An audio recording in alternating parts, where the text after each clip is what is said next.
So before we get into that obvious story, I do want to talk about some old business from the podcast. And, for the last few weeks, I've been talking about the return of hockey and the World Junior Championships, and that wrapped up this week. And, unfortunately, it didn't go the way that we wanted it to for Team Canada. That's very unfortunate. Some people might say that Team Canada won silver this year. A lot of people would say that they lost the gold. And personally, I never want to feed any kind of negativity around Team Canada. I think that they did great again this year. They did us proud again. But I think that for a team that walked into that final game and they had absolutely, offensively, they had rolled over everybody. They had a goaltender that nobody could seem to score on. At one point, I believe that his shutout streak was more than 140 minutes. You put those two things together and to go into the final game and get shut out, that's really disappointing. But the one thing that absolutely nobody could say is nobody could say that the United States, they didn't win that game the honest way. Because they really did. And what they did was they just showed up and they shocked Canada. And the way that they shocked Team Canada was that they showed up and they out-forechecked them. They out-forechecked them. They outworked them along the boards. They brought a Canadian-style game to Canada. Nobody else in this tournament did that this year. And what they were able to do is they created about a 15 to 20 minute elapse. I might be a little bit generous with the time there, but it was about a 15 to 20 minute elapse for Team Canada. And the Americans were able to take advantage of that. Unfortunately, that is the way that these tournaments get won and lost a lot of the time. But they'll be back again in Edmonton next year, and this time there will be audience in the building. Well, at least we hope this time that there's going to be an audience in the building. The way that a lot of those Canada players play, especially on the forecheck, they do rely on the crowd noise quite a bit. Like that noise that generates a live crowd really just to get some hype to keep laying those big body hits. It was absent this year. So hopefully next year that'll be back. It'll be a more experienced Team Canada because I believe that a lot of these players will be back next year.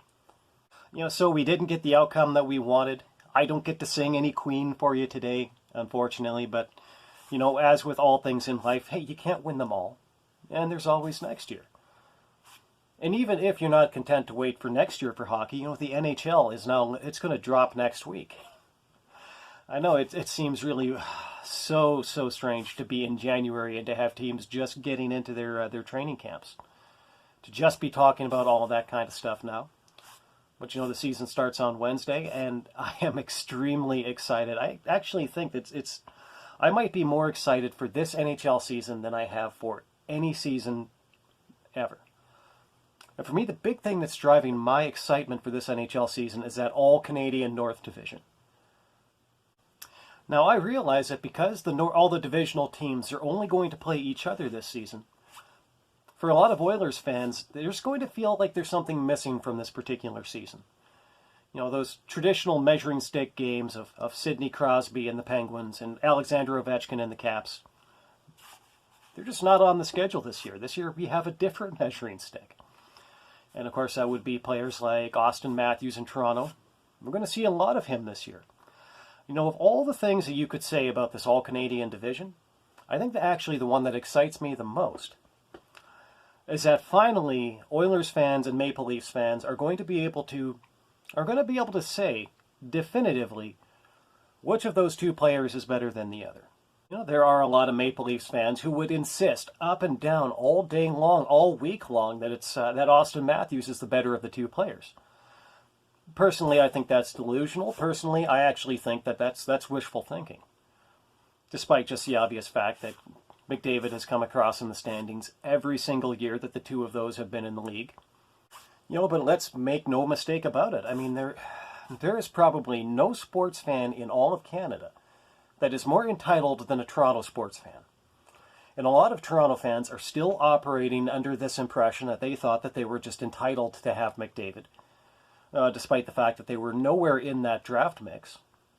But overall, for me, I think that I think that there's a lot of sour grapes there for Toronto fans. With the amount of those two teams are going to play each other this year, I think you guys are going to find out exactly how sour those grapes can be, and I'm personally looking forward to it. Now, I'm sure that you're aware of this, but on the off chance that perhaps you're not aware of this, the Edmonton Oilers are going to start the season against the Vancouver Canucks on Wednesday. We're going to play them again on Thursday, and we will be off to the races. Now, this year, will the checkered flag for the Edmonton Oilers be a Stanley Cup?